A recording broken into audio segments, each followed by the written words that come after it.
전후자고 계신 분들한테 인사 나누겠습니다. 좋은 일이 생깁니다. 인사하시겠습니다.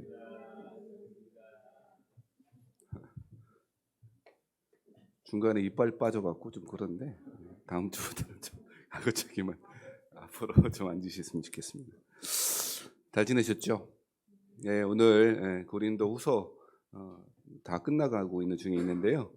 13장 마지막 13장 두 번에 나누어서 말씀드리겠고요. 오늘은 13장 앞에 부분을 가지고 은혜 나누겠습니다. 넷플릭스 드라마 영화에서 돈 룩업이라고 하는 영화가 있습니다. 이거 뭐죠? 이거 갑자기 이름이 저기 배 끝에서 타이타닉, 그 타이타닉의 남자 주인공 디카프리오 있지 않습니까? 그 사람이 확실히 나이 드니까 어쩔 수 없더라고요. 살도 많이 찌고 나이살이 많이 쪘던데 그 타이타닉의 남자 주인공이었던 디카프리오가 주연 한 영화인데요. 기회 되면 한번 보시기를 추천드리겠습니다. 그 왜 보라고 그러냐면 그 종말과 재난에 관한 영화들이 많이 있잖아요. 근데 그 돈 룩업이라고 하는 넷플릭스 영화는 똑같은 종말이라고 하는 뭐 혜성이 이렇게 와서 충돌해서 지구가 멸망한다고 그런 거 많았잖아요. 예전에 인디펜던스 데이인가 뭐 그런 것도 있었고 거기에서는 뭐 충돌을 뭐 미국의 대통령이 나가서 뭐 핵을 쏴서 충돌을 피했다 뭐 그런 주제이긴 했잖아요. 다 안 보셨나 봐요.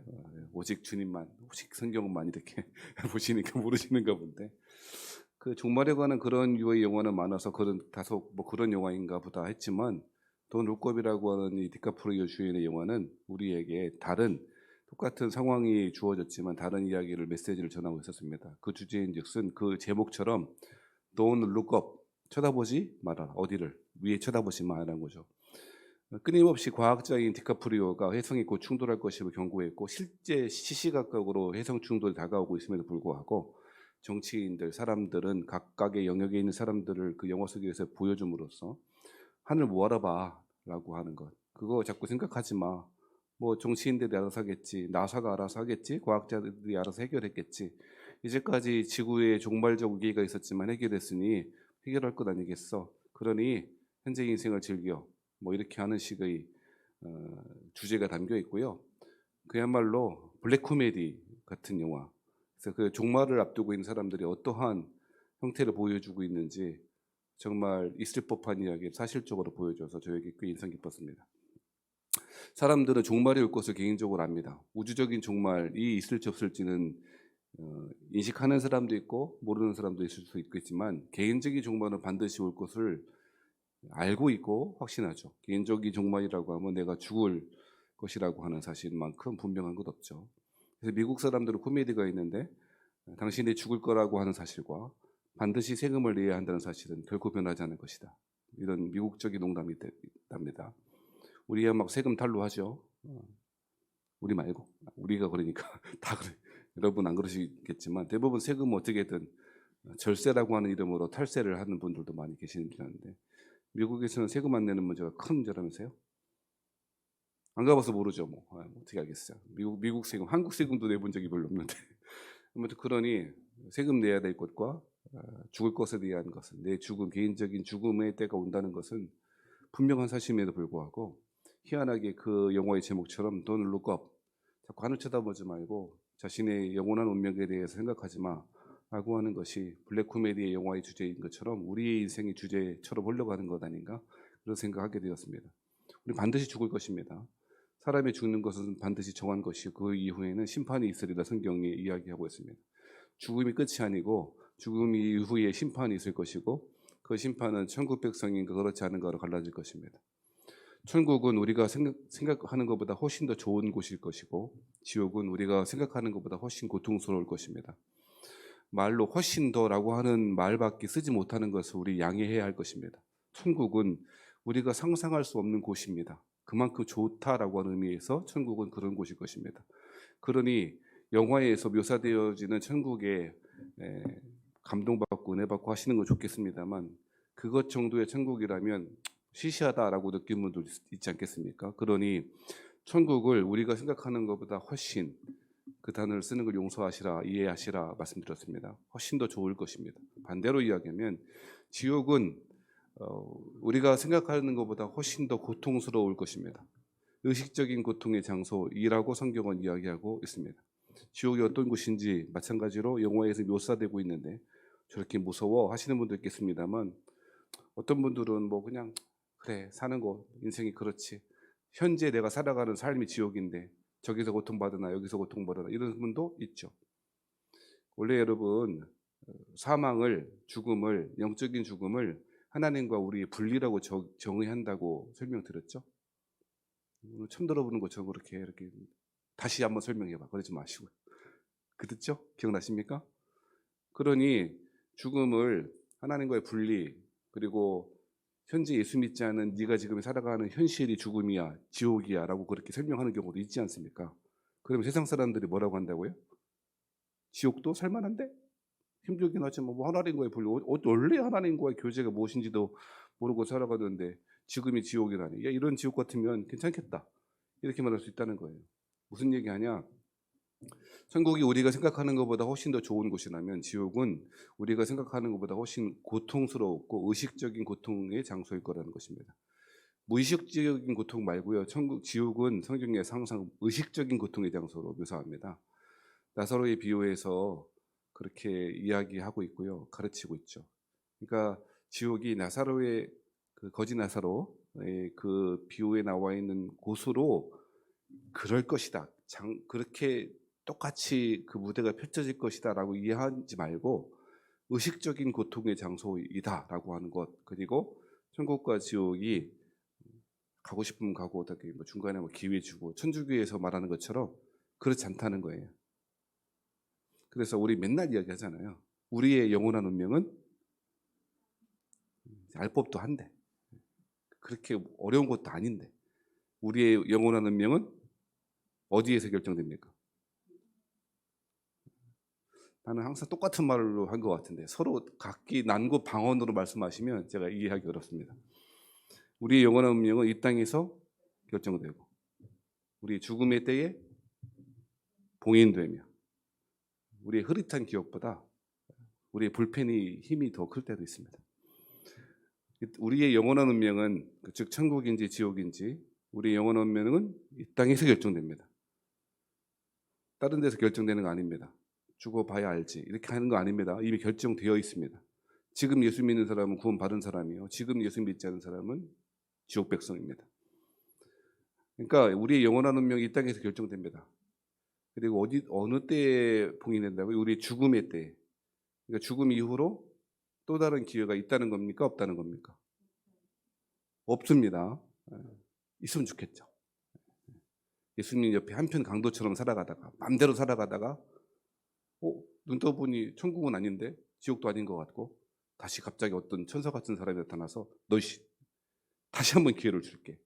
천국 가고 싶어, 지옥 가고 싶어. 다 천국 간다고 그러죠. 그런 거 없다고요, 성경에. 가톨릭식으로 뭐 조상 림보니, 연옥이니 그런 거 사람들이 만들어낸 교리지 성경에 전혀 근거 없습니다. 그러니까 우리의 영원한 운명은 이 땅에서 결정돼요. 그리고 죽음의 때에 봉인돼요. 바뀌지 않는다는 말이에요. 그리고 언제 그 사실이 공포되어집니까? 백보자 심판 때. 백보자 심판 때 우리 주님, 우리 하나님이 앉아 계시는 백보자다 그러잖아요. 보자 100개 아닙니다. 화이트. 그러니까 이러한 이 간단한 이 글귀는 사람의 운명이 어떻게 진행될 것인지에 대해 잘 설명하는 글입니다. 그래서 그리스도를 이 땅에서 믿는 사람은 천국 백성이요, 그리고 그리스도를 믿지 않는 이 땅에서 믿지 않는 사람은 지옥 백성입니다. 그러니까 이 땅에서 결정되는 것이지 다른 데 결정되지 않고요. 그 구원은 이 땅에서 누릴 수 있는 것이고 이 땅에서 누려야 하는 것이라고 설명하고 있습니다. 여러분, 자꾸 구원을 천국 가는 것이라고 정의하니까 신앙이 자꾸 꼬입니다. 네? 자, 구원을 천국 가는 것이라고 정의하고 우리 마음 가운데 자꾸 그렇게 새겨놓고 있으니까 신앙생활이 이상해진다는 거예요. 그럼 보세요. 예수 믿으면 하나님의 자녀가 된다고 그랬는데 여러분 지금 사시는 곳이 천국입니까? 지옥입니까? 천국과 지옥, 그러니까 이렇게 비교. 일단은 천국은 아닌 것 같지 않습니까? 여러분의 가정을 좀 보세요. 난 천국인데. 그런 분들이 여기 많이 계시네요. 하지만 연옥 정도는 되는 것 같아요. 지옥은 아니지만 연옥. 농담입니다. 또 진지하게 다큐를 벌으시면 안 됩니다. 그러니까 보세요. 제가 무슨 질문을 드리냐면, 예수를 믿잖아요. 그러면 천국에 가야 될 거잖아요. 천국을, 예수 믿는가 구원을 천국 가는 거라고 정의하면 우리 구원 받은 거야, 안 받은 거예요? 그런 식으로 정의하면 뭔 소리인지 모르시는 거예요? 다시 구원을 천국 가는 것이라고 정의하고 사람들을 생각한다고요. 대부분의 사람들이. 그래서 항상 구호가 예수 천당, 불신, 지옥. 그러니까 구원을 천당 가는 것, 천국에 입성하는 것이라고 정의한다고요. 그러면 여러분 예수 믿으시면 지금 어디가 있어야 돼요? 근데 여기 천국은 왠지 아닌 것 같잖아요, 일단. 그러니까 그러면 구원 받은 거예요, 못 받은 거예요? 그런 식으로 따지면 못 받은 거라니까. 제가 드리는 말씀은 천국과 구원과 믿음을 어떻게 정의하는 거에 따라서 우리 신앙생활의 형태가 달라진다는 것입니다. 많은 경우에 한국 교회 교인 성도님들은 구원을 천국 가는 것으로 이해하고 혹은 천당에 들어가는 것으로 이해하여 이 땅에서는 뭔지 좀 어렵긴 해도 잘 견디다 보면 천국에 들어가겠지라고 하는 막연한 소망만을 가지고 살아갔었습니다.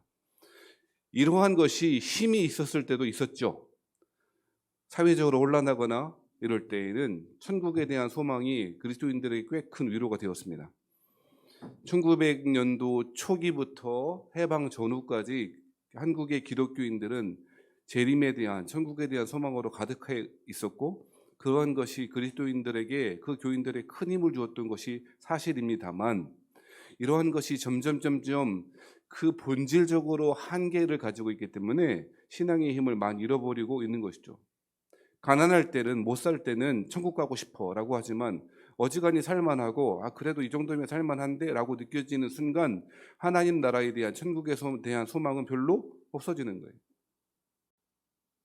물론 개개인마다 다르겠습니다만 사람들에게 천국에 대한 소망, 하나님 나라에 대한 소망이 점점 없어지는 게 사실 아니에요? 그러한 가운데 사람들은 그 믿음이 무엇인지, 구원이 무엇인지에 대해서 오해하기 시작하였고 자기 나름대로 정의하기 시작했다는 것입니다. 수요일 날 우리 예배 시간에 말씀드리는 것과 제가 의도하진 않았는데 고린도후서 부분하고 자꾸 겹쳐요. 수요일에 나오시는 분들은 목사님이 돌려막기 하는구나, 같은 설교를 2번 하시는구나, 그렇게 하시지 않기를 바랍니다. 공교롭게 그렇게 된 거니까. 목사님 요즘 설교 준비 잘 안 하시나 봐. 아닙니다. 그렇지 않습니다. 믿음을 어떻게 정의해야 그 구원이 무엇인지도 정의될 수 있고 구원에 대한 바른 이해를 가져야 그 믿음이 무엇인지, 믿음의 삶이 무엇인지를 성실하게 살아갈 수 있다는 것입니다.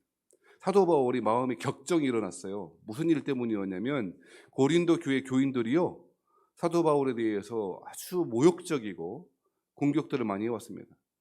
사도 바울은 그 인신모독적인 공격 때문에 슬펐던 것이 아니고 구원받았다라고 하는 신자들이 어떻게 그렇게 금방 거짓 교사들에 넘어가고, 어떻게 그 자신이 교회와 사도로서 교회를 위하여 신자를 위해서 사랑의 행동을 하는 것을 오해하여 돈을 많이 받지 않거나 사례비를 많이 받지 않는 것이 마치 능력이 있는 것처럼, 그리하여 하나님의 말씀, 복음의 말씀들을 오해하고 있는 고린도 교회에 대해서 분노하고 있었죠. 그렇죠? 그래서 13장 1절 2절에 보면 무슨 이야기 하냐면, 내가 이제 3번째 너희에게 가리니 두세 증인의 입으로 말마다 확정하리라. 두세 증인은 신약성경에, 구약성경의 신명기 같은 데 보면요, 무엇을 재판할 때, 어떤 일을 확정할 때 꼭 2명 내지 3명의 증인을 통해서 확정하도록 되어 있죠. 그러니까 구약적인 그런 배경 가운데 하나님의 권위를 가지고 심판하겠다라고 하는 의미를 전달해 주고 있는 거죠. 그러면서 13장 2절에 뭐라고 이야기하냐면, 내가 이미 말하였거니와 지금 떠나 있으나 2번째 대면하였을 때와 같이 전에 죄 지은 자들과 그 남은 모든 사람에게 미리 말하노니 내가 다시 가면 용서하지 아니하리라. 이런 교회 목사님, 이런 종류의 목사님이 한국교회 안 계시니까 한국교회가 요 모양 욕골된 겁니다. 죄송합니다. 권증하는 교회 보셨습니까? 권증이 뭔데? 교회에는 권계부터 시작해갖고 제명 출교까지 있거든요. 교회법상. 그것이 우리 교회에, 우리 개신교회에 그 이전부터 있었던 것입니다. 근데 권증하는 교회 보셨습니까? 혹시 권징 당하는 교인 보셨습니까? 못 봤죠? 권징을 안 해요. 왜 그런 줄 아세요? 여러 이유가 있겠습니다. 아이고, 그 권징하다가 그 교인 실족하면 그게 문제가 아니라 교회의 거룩한 것 신실함을 지키지 아니하고 권징을 안 하니까 마음대로 신앙생활하고, 또 현실적으로는 권징하려고 준비하면 어떡합니까? 교회가 여기뿐이야? 한다든지, 잘났다 정말, 너는 얼마나 깨끗해 라고 하는 식으로 교회의 권징이 시행되지 않게 되었죠. 교회의 권위가 약해지게 되었고, 그런 가운데 교회가 타락해도 교인들이 하나님의 말씀을 어겨도 두려워하지 않게 되었습니다. 사도 바울은 지금 뭐라고 이야기했냐면 13장 2절에 뭐라 그래? 끝에만 보면 내가 다시 가면 용서하지 아니하리라. 아주 강경하게 이야기하고 있는 거죠. 사도 바울이 열받았나 봐. 그거 아닙니다. 전혀 개인적인 차원에서 말하는 거 아니라고 이야기했죠? 정말인가? 정말 그렇습니다. 사도 바울은 지금 개인적인 차원에서 니들이 나를 그렇게 오해했단 말이야? 그런 거 아니라고요. 교회가 그 기본 존재의 그 자체가 위협을 받고 있는 상황이 왔다고요. 다시 설명하는 건 부적절합니다. 아무튼 그래서 이렇게 이야기하는 거죠. 물론 13장의 이 2절의 마지막 부분을 어떻게 이렇게 할 수가 있어? 딴지 거지 말고 예수님은 뭐 7번 용서하라고 할까요? 베드로가 말하니까 아니 그거 말고 70번씩 7번이라도 해라. 그렇게 이야기하셨으니까 사도 바울의 이 태도는 예수님의 말씀과는 반대되는 말 아니야? 그런 생각을 전혀 안 해보셨는데 지금 제가 말하니까 그런 생각이 드시죠? 이렇게 쓸데없는 말 한 거예요. 아무튼 그거 아니고요. 사도 바울은 용서하지 못하는 뭐 그런 상황이 있습니다. 그런 게 아니고요. 여기 이 말은 적당하게 그냥 이 문제를 덮어두고 넘어가지 않겠다는 거예요. 그런 정도의 이야기입니다. 누군가를 용서하는 권세와 권위가 교회에 주어진 것, 사도에게 주어진 것은 사실입니다만, 그렇죠? 그렇다고 해서 내가 용서하지 않겠다고 해서 하나님이 용서하지 않는다 뭐 이런 건 아니잖아요. 자꾸 산만하게 말씀드리고 있는 것 같은데, 아무튼 오늘 5절을 설명하려고 이 배경을 좀 이해하셔야 돼요.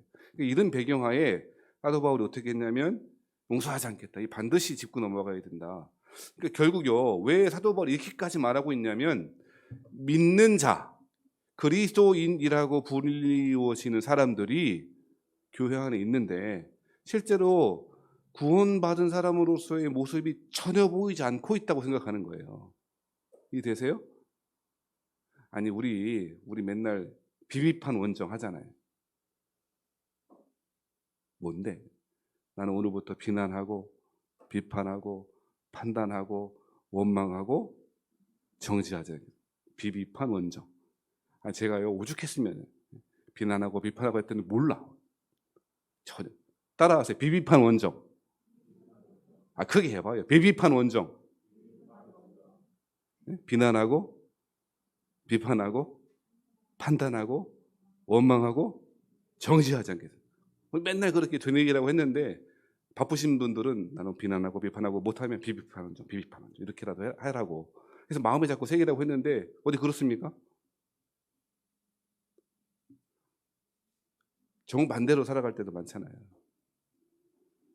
무슨 말을 이야기하고 있냐면, 자, 사도 바울은 지금 개인적인 차원에서의 일탈이나 그런 것에 대해 비난하고 있는 게 아니라고요. 그렇죠? 그것들은 오히려 품어주려고 그러고 해결하려고 그러고 대안을 제시하고 했어요. 우리 고린도전서에 살펴봤잖아요. 별짓 다 했잖아요. 고린도 교인들이. 근데 그걸 가지고 용서하지 아니하리라 이런 거 안 했다고요. 근데 왜 사도 바울은 이 고린도후서 13장에 와서 이렇게 하고 있는가? 근원적으로 교회 안에 여러 가지 일탈적인 행위, 스캔들이 문제가 아니라 그들 안에 있는 믿음이 그들이 믿고 있다고 착각하고 있는 착각하고 있는 그 믿음 자체가 잘못되었구나라고 하는 진단을 하게 된 거예요. 이해되시죠? 그래서 용서하지 아니하리라라고 하는 이런 강경한 표현을 써서 교회에게 편지하고 있는 거죠. 여러분, 믿음이라고 하는 것이 무엇인가? 믿음은 지정의의 전인격적인 신뢰예요. 믿음이라고 하는 것이 지적인 측면, 감정적인 측면, 의지적인 측면이 있다는 거예요. 이것이 어느 한 가지만 부족하거나 빠진다고 해도 그거는 절름발이처럼 그것이 온전한 믿음에 기능하지 못해요. 지식적인 측면이 있어요. 잘 알아야 잘 믿어요. 그리고 감정적인 측면이 있어요. 바른 지식은 하나님을 사랑하게 돼요. 바른 지식이 있어야 또 올바르게 사랑하게 되죠. 그리고 그러한 지식과 감정은 의지적인 행동으로 나타나요. 그렇죠? 그러니까 행동은, 순종의 삶은 믿음의 결과이지 원인은 아닌 거죠. 즉 올바른 믿음이 있어야 행동한다는 거예요. 그래서 지난 수요일날도 말씀드렸는데, 믿음이 많고 적음은 우리가 따질 계제가 아니에요. 믿음의 분량은 다 달라요. 믿음이 많냐 적냐라고 자꾸 피할 길을 여러분 스스로 만들어가지 마십시다. 믿음이 있냐 없냐의 문제지 믿음이 적냐 많냐의 문제는 아니라고요. 동의하시면 아멘. 일단 아멘 하시기 바랍니다. 그러니까 우리는 자꾸 우리의 믿음의 결과로서의 순종의 삶이 없는 것을 어떻게 핑계대냐면 내가 믿음이 부족해서 라고 말한다고요. 아니라니까요. 믿음이 부족해서가 아니고, 이렇게 말하면 또 시험들 할 수 없어요. 바른 말을 하고 있다고 위로의 말씀 드릴 테니까. 믿음이 적어서가 아니고요, 믿음이 없어서예요. 성경에 그렇게 말한다고요. 물론 어떤 사람이 믿음을 가졌다고 하는데 삶의 순종이 없는 것이 믿음 자체가 없기 때문만은 아닐 거예요. 순종해 본 경험도 없고 어떻게 해야 될지 모르는 경우도 있을 수 있고요, 죄와 싸워본 경험이 없기 때문일 수도 있어요. 그리고 저항해보지 않았기 때문일 수도 있어요. 우리는 이미 그냥 질 생각을 하고 와요, 신앙생활 할 때. 그리고 나중에 어떻게 하냐면 세상의 논리와 교회의 논리가 따로 있는 것처럼 한다고요. 세상에는 세상보다 더 세상적으로 살고요, 교회 안에서는 또 가면을 싹 바꾸고 쓰고 교회 안에 논리대로 살아간다고요. 그러면서 뭐라고 하냐면, 뭐라고 핑계댄다고요? 믿음이 부족해서. 내가 그래도 믿음이 좋으면. 그거는 참된 믿음을 가졌다고 보기 어려워요. 그런데 이렇게 참된 믿음을 갖냐 안 갖냐, 혹은 조금 양보해서 믿음이 부족하냐 그렇지 않은가가 그냥 뭐 복을 받네 못 받네 라고 하는 정도의 차원의 문제라면 그렇게 사시라고 하죠. 뭐하러 사도 바울이 그런 이야기 하겠어요. 근데 그 정도의 차원이 아니고, 앞서 설교 시간 처음에 말씀드렸던 것처럼 하나님 나라 천국은 우리가 생각하는 것보다 훨씬 좋은 것일 것이고, 지옥은 의식적인 장소로서의 훨씬 더 고통스러울 것이기에 그냥 내버려둘 수 없다는 거예요. 그러니까 바른 믿음을 가졌는가 안 가졌는가가 하나님 나라의 백성이 되는가 그렇지 않는가의 기준이 된다면, 바른 믿음을 가지고 있지 못하거나 바른 믿음에서 일탈한 사람에 대해서 경고하는 것이 옳지 않겠습니까? 그래서 사도 바울이 뭐라고 이야기했냐면 5절 말씀에 너희는 믿음 안에 있는가 너희 자신을 시험하고 너희 자신을 확증해라라고 해요. 여기에서 말하는 믿음의 삶은 3절 4절에서 말했어요. 사도 바울이 공격당하고 있는 포인트가 뭐였냐면, 쟤는 왜 이렇게 설교도 못하고 약하고 병도 들었고 가난하고 사리비도 못 받고 다녀. 그게 약함이죠. 약함으로 특징 띄울 수 있는 거거든요. 사도 바울이 뭐라고 그랬냐면 3절과 4절에 이는 왜 그러냐면 그리스도께서 내 안에 말씀하신 증거를 너희가 구함이니, 너희가 나한테 요구하고 있잖아. 너 예수님이 네 안에, 사도 바울 네 안에 계시다면 증거를 대봐. 그러면서 뭐라고 말합니까? 3절에 그는 너희에게 대하여 약하지 않고 도리어 너희 안에도 강하시니라. 그리스도께서 4절 약하심으로 십자가에 못 박히셨으나 하나님의 능력으로 살아계시니 우리도 그 안에서 약하나 너희에게 대하여 하나님의 능력으로 그와 함께 살리라. 조선말 읽었는데 도대체 무슨 소리인지 모르겠다. 제가 그래서 풀어서 설명해 드릴게요. 자꾸 사도 바울에게 너 사도이지, 맞지? 너 그러면 예수님이 너 안에 계시겠네? 맞지? 그러면 네 안에 예수님이 계시다는 증거, 사도의 증거를 말해봐 라고 말하니까, 예수님이 약한 줄 알아? 안 그렇지. 십자가에 달리셨을 때 예수님은 약해 보였지. 그런데 어디 그 약함 가운데 머물러 계속 약하셨냐? 안 그렇잖아. 십자가에 죽으실 때 무기력하게 나무에 매달린 채로 돌아가셨지만 하나님께서 그를 십자가에 부활시키셨더니 그것이 하나님의 능력이 나타난 것이고 강함이 하나님의 능력으로 살아계신 것 아니냐라고 말하고 있는 거예요. 그래서 이 말 하는 이유가 뭡니까? 너희들이 볼 때 내가 약해 보이지? 근데 그거 사실은 너희 때문에 그런 거야. 너희를 사랑하기 때문에. 우리 지난주에 봤잖아요. 15절 말씀에, 12장 15절 말씀에 내가 너희 영혼을 위하여 크게 기뻐함으로 재물을 사용하고 또 내 자신까지도 내어주리니 너희를 더욱 사랑할수록 나는 사랑을 덜 받겠느냐? 사도 바울이 원하는 것은 그들에게 재물을 취하는 것도 아니고 단 한 가지였다니까요. 하나님을 사랑하는 형제로서의 사랑하는 관계를 원했던 거잖아요.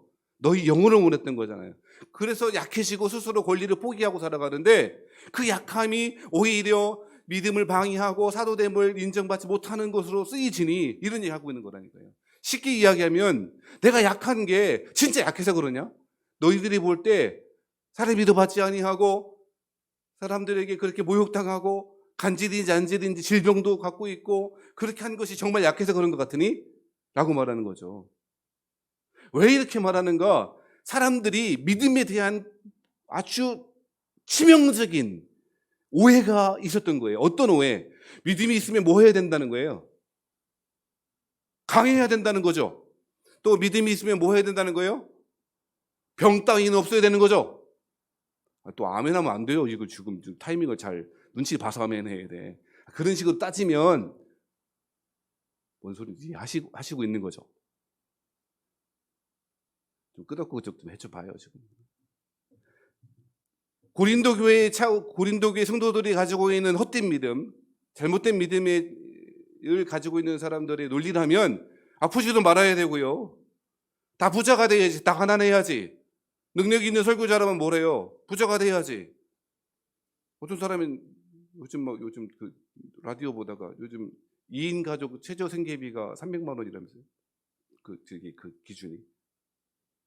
나는 최저 생계비도 못 받는데. 그러면 너는 뭐 어떤 사람이지? 능력 없는 사람이에요. 여러분 저한테 대놓고는 말 안 하지만 그런 분도 있을 수 있거든요.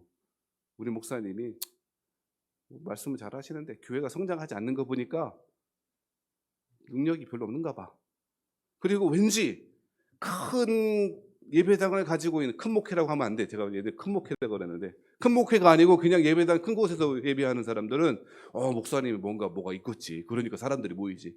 사람들이 많이 모이는가 그렇지 않는가를 가지고 참 믿음이 강한 사람이라는 등 뭐 그렇게 이야기하고 어떤 사람은 어떻게 믿음이 있는데 자꾸 아파.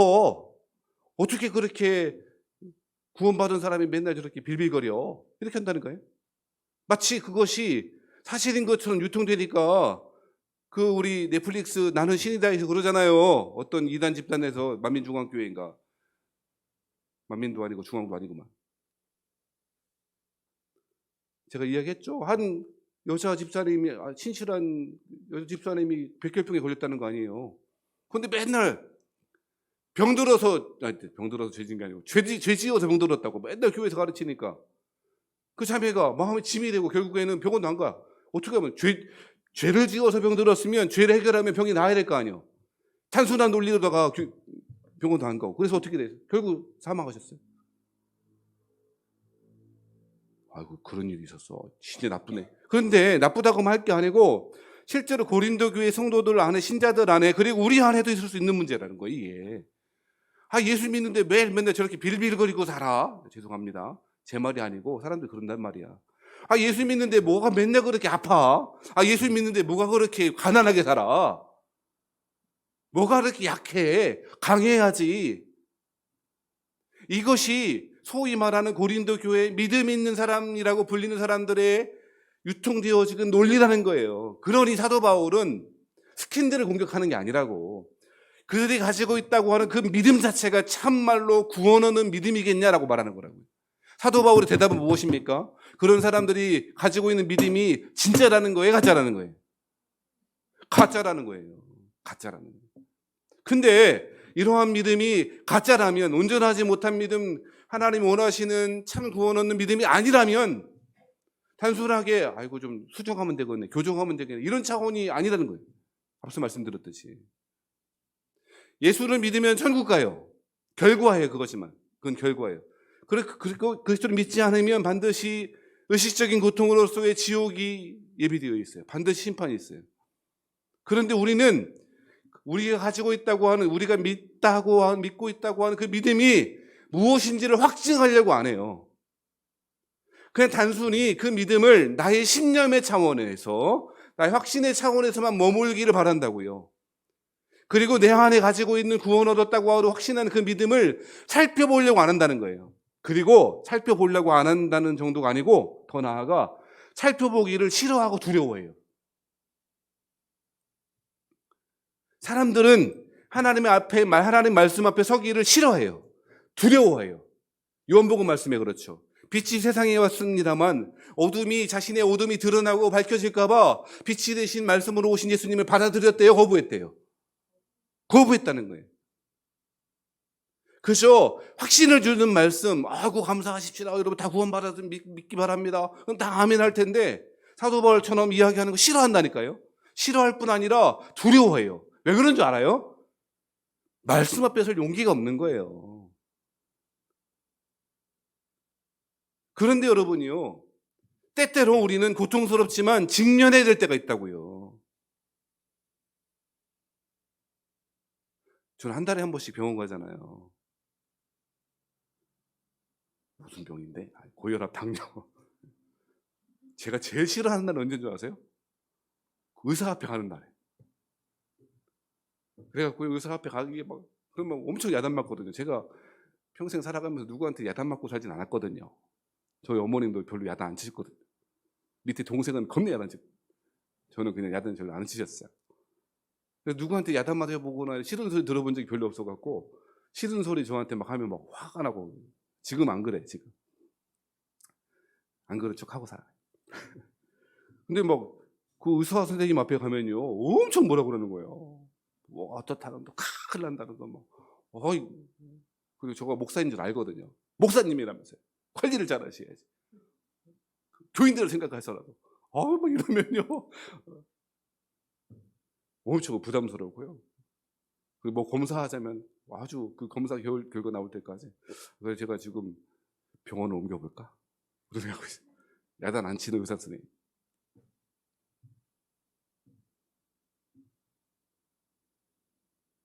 사람은요, 지적받기를, 자기 자신을 들여다보는 게 되게 싫어요. 두려워요.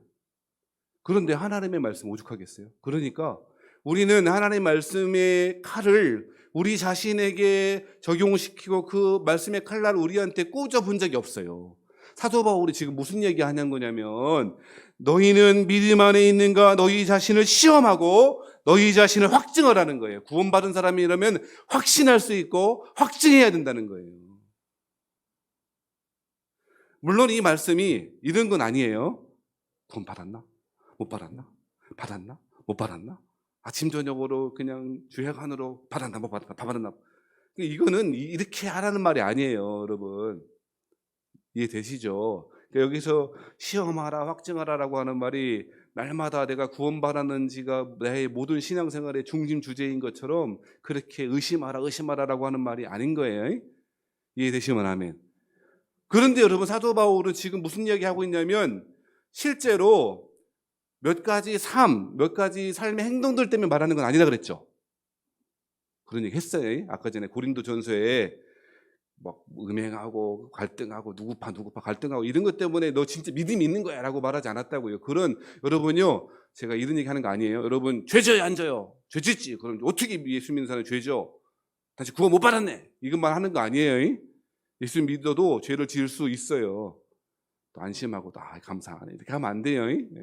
죄에 대한 슬픔이 있어야 되는데, 예수 믿어도 죄를 지을 수 있거든요. 그러니까 너희 자신이 믿음에 있는가, 구원 얻는 믿음에 있는가, 즉 다르게 표현하면 하나님 백성이 됐는가 확증하라고 말이, 너 죄 져 안 져 한다거나, 아니면 당신 이렇게 하는 모습이 잘못된 거지, 이렇게 하는 것 잘못된 거지, 하나하나의 별개의 행동을 가지고 판단하라는 말이 아니라고요. 오해하지 마세요. 이렇게 이야기하면 막 우리를 너무 힘들어. 몇 가지 사실을 가지고, 몇 가지 행동을 가지고, 몇 가지 불순종하는, 내가 잘못하는 죄악된 행동을 가지고 구원 못 받았네 따지면 안 된다고요. 처음부터도 우리의 죄의 여부는 하나의 우리를 선택하실 때의 고려사항이에요, 아니에요? 뭔 얘기인지 또 모르는구나. 여러분 힘들어 들어보세요. 중요한 얘기 하는 것 같으니까. 목사님 맨날 중요하다고. 진짜 중요해. 잘 생각해 보세요. 아니, 처음부터 하나님이 우리를 택하실 때에 우리의 죄가 있는가 없는가의 여부는 하나님이 우리를 택하실 때 기준이 아니에요. 확실하게 대답하세요. 확실하게. 조금 이쁨 받을 만한 짓을 해서 구하셨나? 아니라니까. 오죽했으면 하나님이 우리를 모태에 지어지기 전부터 택하셨다. 이 말은 하나님이 우리의 어떤 컨디션, 조건, 죄의 유무에 따라서 우리를 선택하셨다는 말이 아니라고요. 전적인 하나님의 주권적인 선택으로 구원받은 거잖아요. 그게 은혜잖아요. 그러니 너희가 믿음이 있는가 잘 봐봐, 확신해봐 라고 하는 말이, 이 말이 너 이런 죄 졌지, 이런 죄 졌지, 이런 죄 때문에 너 구원 못 받은 거야 라고 뭐 이렇게 해석하면 안 된다는 말이요. 이해되시죠? 그러니까 여러분 그렇게 하시면 안 돼요. 이 말씀 듣고 막 나는 구원 못 받았나 봐. 우리 목사님 얘기 들어보면 난 구원 못 받은 사람 확실해. 난 못 받은 게 확실해. 이렇게 하라는 말이 아니에요. 다 죄 져요. 다만 잘 숨기는 분들이 있고요, 잘 못 숨기는 분들이 있을 차이, 그 차이밖에 없어요. 대부분 교인들은 잘 숨기고요, 세상 사람들은 드러내고 죄 짓고요. 드러난 죄인과 감춰진 죄인 있고요, 죄가 죄인 줄 아는 죄인과 죄가 죄인 줄 모르는 죄인이 있을 뿐이에요. 그러면 5절 말씀에 너희는 믿음의 안에 있는가 너희 자신을 시험하고 너희 자신을 확정하라라고 하는 말은 결론적으로 말씀드리면 우리의 신앙의 삶의 축이 어디 있는가.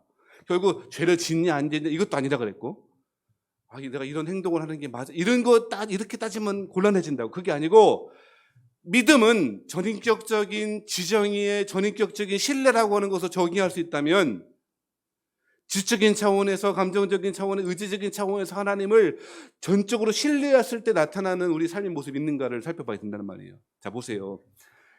믿음이라고 하는 것을요, 확증하려면 우리 스스로 자꾸 들여다보면요, 확증이 됩니까? 더 의심이 생깁니까? 나의 경우 생각해봐요. 내가 구원 받았나 못 받았나 지금부터 한번 내가 생각해봐야 되겠다.